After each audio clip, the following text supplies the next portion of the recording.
So now that we got the course goal list component, I want to make sure that we can also delete goals and not just add them to the list. For that, I'll start by going to the app component again. And in that app component, we want to add a new function, which can be called handle delete goal, to be in line with the naming I chose for adding a goal. Now here, the assumption could be that we expect to get the ID of the goal that should be deleted. And since my goals will have number IDs, that ID that I'm getting here should also be of type number. And then we want to add some code here that I'm getting here should also be of type number. And then we want to add some code here that removes a goal by that ID, which is pretty straightforward to do. We call setGoals to update the state, and we again use that function form to get access to the old goals in a safe way. And then we want to return a new array, which is the old array minus the goal with that ID. And for that, we can use the built-in filter method, which is built into the browser. Filter can be used to generate a new array from an existing array. For that, filter receives a function which will be executed on every item in the array, and it will get that item as an input, so therefore an item of type course goal in this case. And then here we should return true if we want to keep an item and false if we want to drop it. So of course I want to keep all items except for the item that has the ID I'm getting here as a parameter. So my condition here for getting true or false is that I check the ID of a specific goal, and if it's not equal to the ID parameter here, so if this ID parameter is not equal to the ID stored in a goal, then I will return true and keep the goal. If they should be equal though, this condition will yield false and the goal will be dropped. And that's how we can get rid of goals in our list. Now we just need to connect this function here to this delete button, which we already have in the course goal component. And that of course means prop drilling. We need to pass this function as a value through multiple layers of components.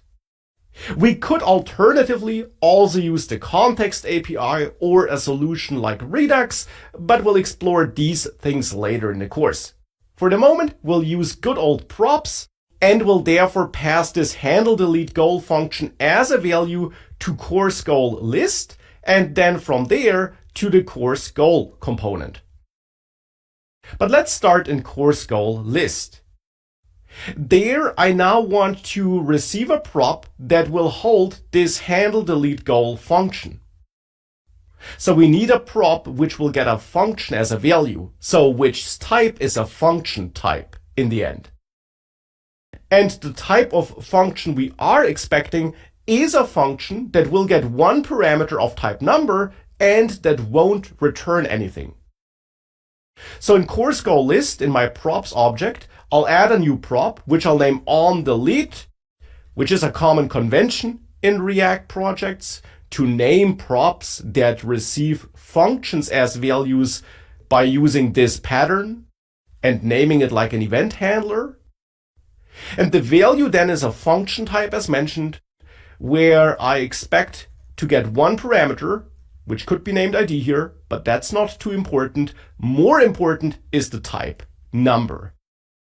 And the return value type, which is void, because I don't expect this function here to return anything.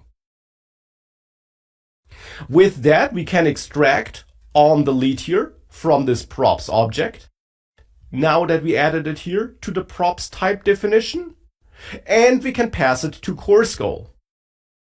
There we could also add a onDelete prop and forward our onDelete. And to make this less confusing, I'll actually rename onDelete here in the course goal list component to onDelete goal and extract onDelete goal here and then pass onTheLead goal as a value to onTheLead. And that's now a prop we have to add to the prop type of course goal, this onTheLead prop here. And it will of course essentially be the same prop as we have it here in course goal list props. So we can actually copy that and then go to the course goal tsx file. And then there in that file, we can go to our course goal props and add that here to that object. So that there we now add onTheLead. That was the name I chose here for my prop. So in course goal, it should be named onTheLead. It should have this function type as an expected value type. And then here we can extract onTheLead like this, and then use that to assign it to this button, like this. Though, as you can tell, I'm now getting an error here. And that's a pretty long and intimidating error. But in the end, the problem here is that onTheLead will get a function of this type. So expecting one parameter, returning nothing. The parameter is of type number. But onClick expects to get a function as a value that receives an event object which should be of type mouse event. Because all those built-in event handling props, like onClick, give us event objects which are emitted automatically when a user event occurs. And sometimes we need those event objects to get useful information out of them. Now here I actually don't care about it, but it's still not the information that should be passed to this incoming onTheLead function. And indeed, we would not get the ID that we want to have when setting onTheLead as a value for onClick like this. Because the default click event, when triggered, does not magically emit that ID of the course goal. That's some application-specific logic after all, not related to the default button. Therefore, what we should do here is wrap onTheLead with an anonymous function like this, which is now the function that's passed to onClick. And there we could accept that default event object, which is of type mouse event connected to the button element. But since I don't care about it here, I'll omit it.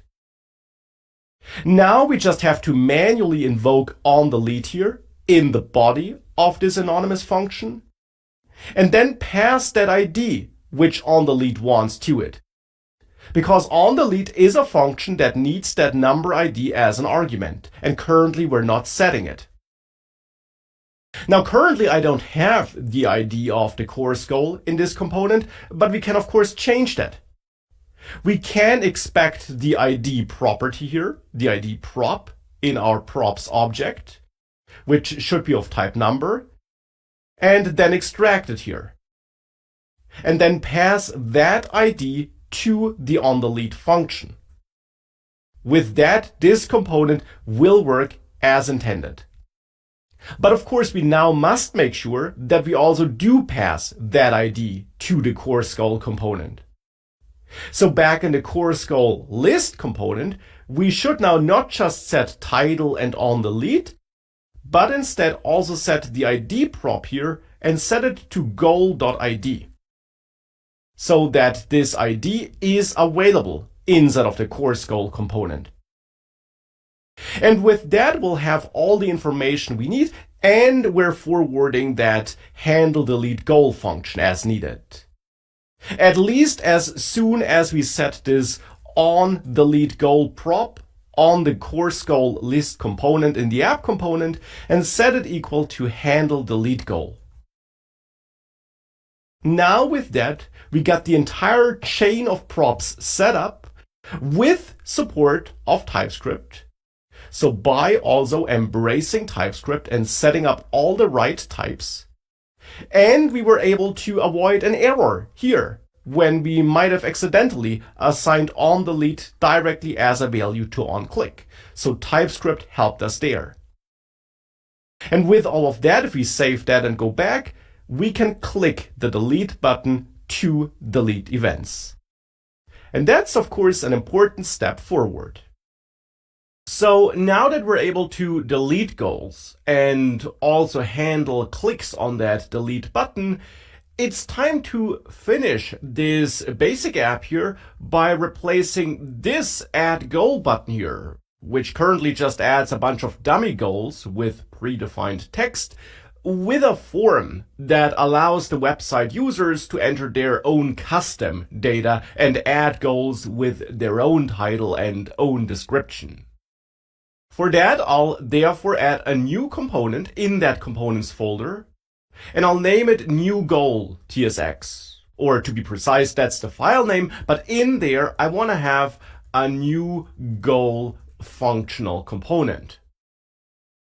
And this component here, this component function, should return a form, the built-in form element. And in that form, I then want to have two inputs wrapped by a paragraph each, where the first input is connected to a label, where the label says your goal, and then we have the input element, and the input will receive an ID. Goal could be the ID, and we connect the label by adding the HTML4 prop here and by pointing at that goal ID then. This input should be of type text because I want to get some standard text here. And I also need a second input and label, so we can copy that first label input combination and add a second label where we say short summary and where we point at an input with the ID summary. And this input should also be of type text. So that will be a basic form with two input elements. Below that, I also want to have a last paragraph, which then should contain a add goal button. And here I actually won't add the onClick prop to that button, because since we're in a form, this button will by default submit that form and trigger the submit event of that form, and we can simply handle that by adding the onSubmit prop to that form. And then we just have to add some logic to handle that form submission. So for that, I'll add a nested function in that new goal component, which can be called handle submit. And it's now this function which I want to connect to this onSubmit prop, or which I want to use as a value for this onSubmit prop. And that's all pretty standard up to this point. But now you might recall that in React, when handling a form with React, it is quite common to prevent the browser's default behavior, which would be to send an HTTP request to the server that's serving this website. Now, we don't want that here because this server is not prepared to take any incoming form submission requests, and therefore we want to call event prevent default in here. The problem just is that for that, of course, we need to accept this event argument. And that on its own isn't a problem, actually, because onSubmit, this prop, will automatically call this function, which we pass as a value to onSubmit, with such an event input argument. So we'll automatically get such an event object by React and the browser in the end when that submit event occurs. But we face a problem here because we're using TypeScript, and this now implicitly has the any type. Because, of course, we as a developer know that this will be the form event object that's automatically passed by React, but TypeScript doesn't know, because TypeScript doesn't understand that connection like this. So we have to explicitly set a type here. And the type I want to set here is a very specific type that is provided by React. It's the form event type, which should be imported from React. And it is a type, so we can annotate this with type to again make it clear that this import will not be needed when the code is prepared for production, because it's just a type that we need during development when writing TypeScript code. So with that, that event is properly typed. And we can now remove that question mark that was added for me here. It was added automatically for me when I wrote this code because my IDE thought that event might be undefined and therefore prevent default should be called conditionally. But that's actually not the case here. Here with that type definition, I'm making it very clear that event will always be set, that it's not optional or possibly undefined, and therefore we can call prevent default like this. And we will always get such an event of that type due to how we use handle submit. By passing it as a value to onSubmit, React will give us an event of that type. So that was a lot of talking about that, but it is important to understand that sometimes your event handling functions must be typed properly to correctly reflect the type of event that is being emitted. As a side note, if you would have defined an inline event handler, so an inline anonymous function down here, then event would automatically be inferred to be of type form event. It would automatically be inferred to be of that type because when adding it here directly as a value for onSubmit, instead of defining it standalone, TypeScript is able to infer that type. But when you define it as a standalone function, you could of course be using it anywhere, and it's not clear that it will only be connected to onSubmit or that it will be connected to onSubmit at all, and therefore then, when defining it standalone, you have to explicitly set that type. And with that, I'll go back to the solution we had before. I just wanted to share this extra piece of information with you.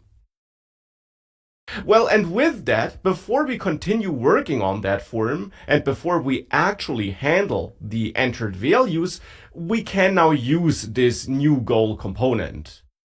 And I want to use it in the app component. Because in the app component, I got this dummy add goal button, and we can and should now replace that button with that new goal component we just worked on. So I'll add it here. And of course, for that to work, I also make sure that we get this fitting import here. Now, with that, handle add goal is currently not getting used, but we'll take care about that later. For the moment, if we save this and we take another look at the running application, you should see that now you got this nice form here. And therefore now, as a next step, we can bring that form to life.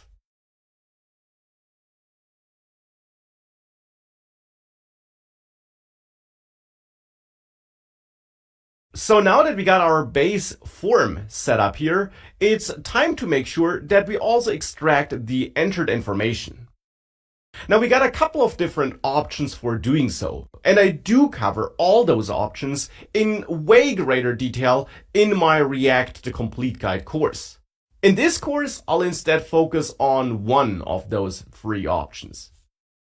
Now, one option you could use, which we'll not use here, but which you could use, would be to use state and two-way binding to get the current value of an input on every keystroke the user makes by using the useState hook. That would be one common choice. An alternative approach would be to use the built-in form data class that is provided by the browser, so that's built into the browser and can be used like this, to pass the event current target to it. Now this will be the form element, and form data will then automatically get all the input values of that form and make them accessible on that form data object. Though to access the entered input values, you must assign the name attribute to every input, because it's then this name by which you can extract information from that form data object. So that can be a very convenient way of extracting that data. And now, as you see at the moment, if I try to use this approach, I'm getting an error here though. And the problem here is that TypeScript doesn't fully understand that the target of this event will be this form element. Because theoretically, such a form event doesn't have to come from the onSubmit prop of a form. That's why this form event actually is a generic type, and therefore can be enriched with extra type information about a related type. And in this case, the related type of the form event is the HTML element, or the type of HTML element that is responsible for this event.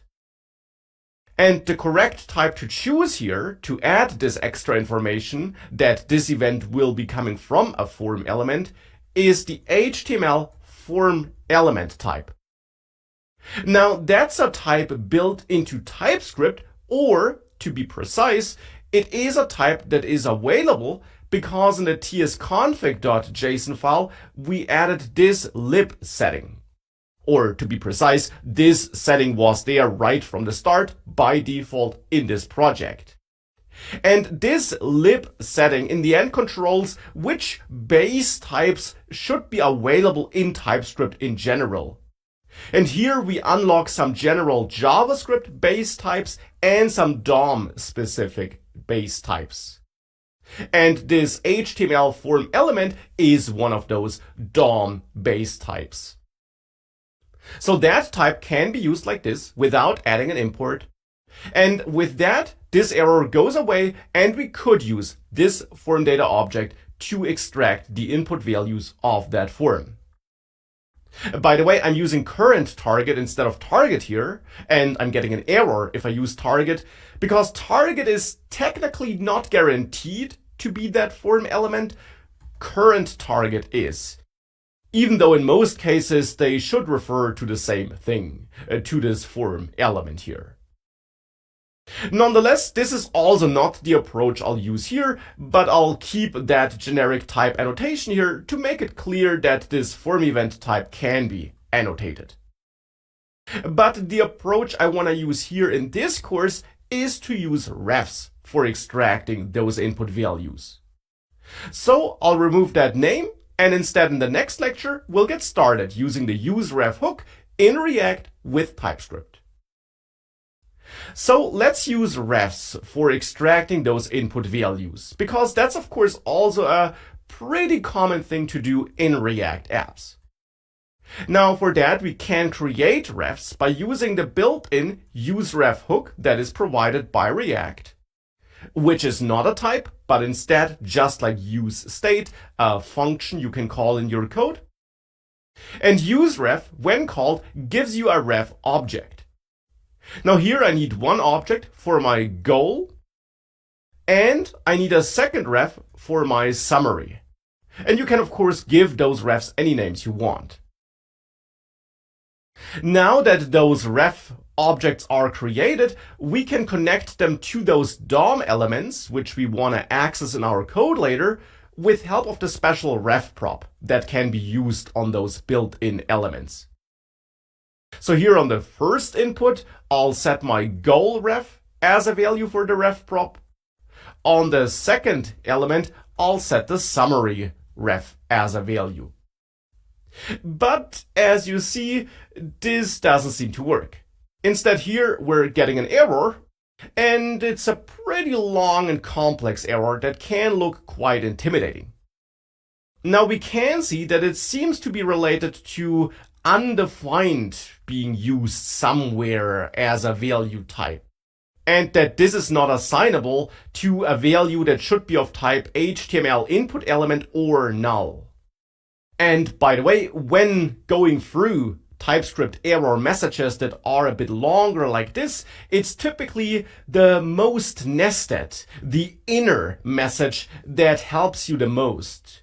You can typically ignore those outer messages, though they of course also might contain some useful information, but it's mostly the inner message that helps you the most.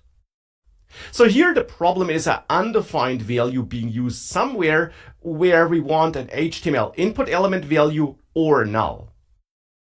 And the problem simply is that these refs, by default, out of the box, contain undefined as a default starting value. And the ref prop is internally typed such that it does not accept such refs that contain undefined as a value. The solution, therefore, is simple. You should add null as a starting value here by adding null as an initial value to the useRef hook. This might sound like it's the same, but it does make a difference for the ref prop, as you can see, and it also signals a different intent in the end. Undefined means that there is no value at all. Null typically means that we don't have a value yet, or that we temporarily or under certain conditions don't have a value. Which is exactly the case here. We have no value initially because the connection hasn't been established the first time this executes, but will eventually have a value. We'll have this input element as a value. So with that, the error goes away. And with that, we can then, of course, get our entered goal by using this goal ref object, accessing the current property, which you always have to do because the object useRef gives you is always an object with a current property. And then that current property will refer to this input element. So here we can then access the properties and methods of that DOM input element, like the value property. But wait a second, we're getting an error here. And we're getting an error here because, as we can see, goal current is possibly null.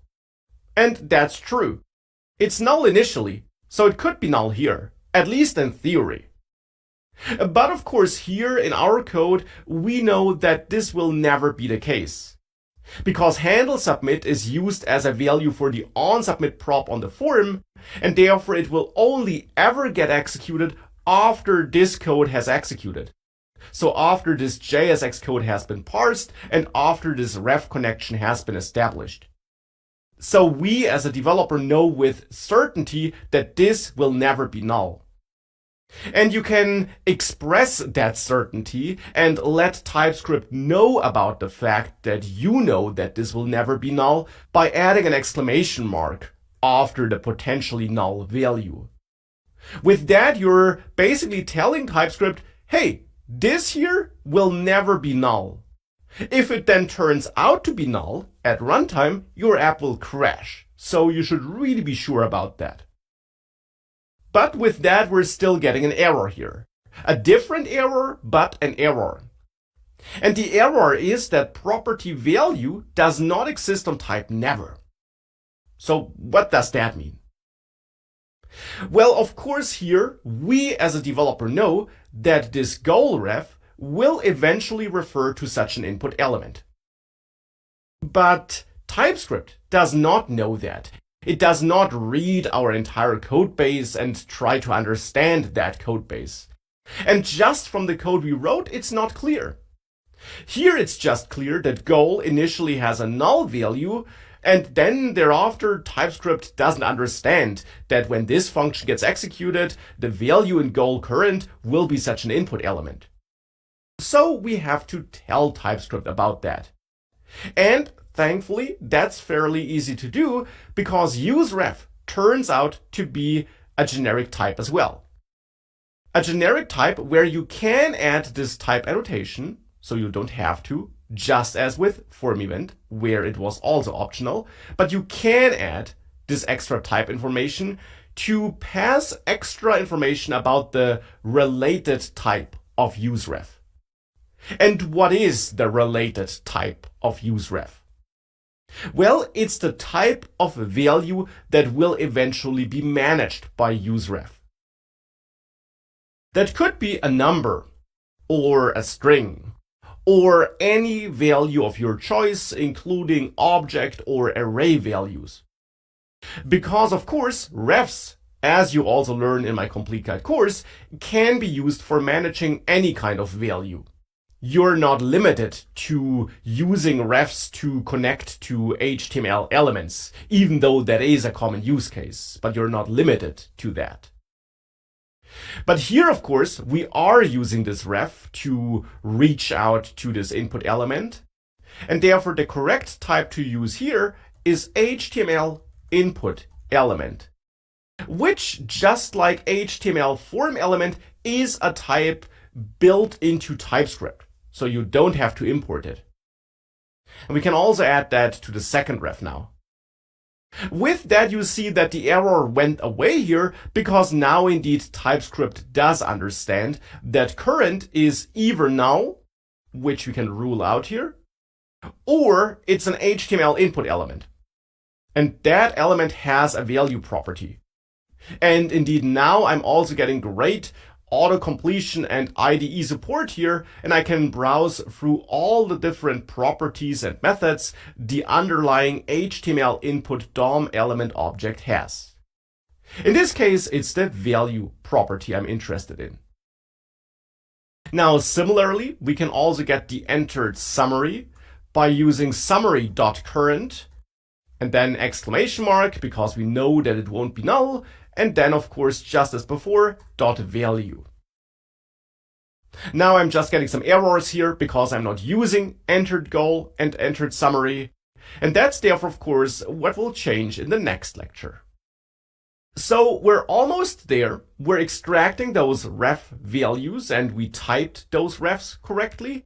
Now I want to pass that entered goal and entered summary information from the new goal component to the app component, where I have the handle add goal function that will be interested in those values.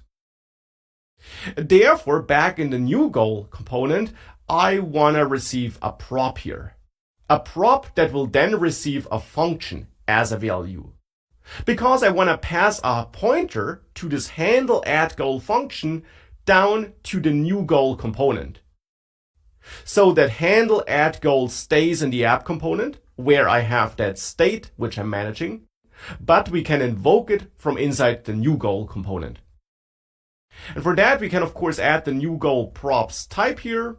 You could also add an interface instead, as mentioned before. And then there add a onAddGoal prop, which will be a function type, because I'm expecting a function as a value, as I just mentioned. And it should actually be a function that takes two string values as input, because I plan on passing the entered goal and entered summary string values to that function here. The function should then return nothing, so void is the return type. And now here we can add the props object and set its type to new goal props. And of course then also use destructuring therefore, and pull out that onAddGoal function. And then inside of handle submit, call onAddGoal and pass entered goal as a first argument, and then entered summary as a second argument. So these two string values are passed to that function. With that, back in the app component, we should pass handle add goal as a value for that onAddGoal prop to the new goal component. Now for that, as a first step, handle add goal must accept these two string arguments, because otherwise it will be an invalid function type. This currently is a function that does not take any parameters, and that's the wrong type. So here I expect to get my goal, which is of type string, and my summary, which is of type string. Now the function is typed correctly, and we can now use that goal to set the title instead of setting it to a hard-coded value, and to set the description instead of setting that to a hard-coded value. The rest of the code can stay as it is, but now we should use the handle add goal function and use it as a value for the onAddGoal prop on the new goal component. And that should be it. That should make sure that this function is called from inside handle submit in the new goal component. And hence, if we save that and I reload, I should be able to add a new goal like this, click add goal, and here it is. And I can add multiple goals with different text, and you see that this is being reflected down there. And of course, we can also still delete those goals. That hasn't changed. Now, as a last step to complete this new goal function and this form handling logic, I also want to reset the form whenever a new goal was added. And there again would be different ways of doing that, but since we're getting this event object, which we did type properly here in handle submit, one of the easiest ways of resetting the form after extracting the values from the inputs, which of course is important. If we reset it too early, we get the wrong values. But after getting those values, we can use event current target, which is guaranteed to target the form element, and call reset, like this. That's a built-in method provided by the form element, which is the current target of this event. And therefore, this built-in method will make sure that the inputs inside of the form do get reset. So with that, if I go back again, if I add a new goal, you see that now the inputs get cleared after submitting that goal. And that's it for this course section here. In this course section, you learned about some important, essential TypeScript and React concepts. Some essential concepts you must be aware of if you want to use TypeScript in conjunction with React. Most importantly, you learned how to build components and how to properly type your component props, since that's one of the main things you'll do when using React with TypeScript. Now, there is more to component prop typing, as you will see in the next course section already, but this section gave you a good introduction to this crucial topic, and you therefore now already are able to build basic components with TypeScript. Now, of course, we didn't stop there. We also took a look at how we manage state when using TypeScript, how to correctly type that state, and how to make sure that data flows correctly through your application and through all your components. That, of course, also includes the important topic of gathering user input, which we did with help of refs, and we also explored how to correctly type those. And of course, we took a look at handling events and how to type events and how to work with events. So therefore, we have the solid foundation and we're now ready to dive deeper into React and TypeScript.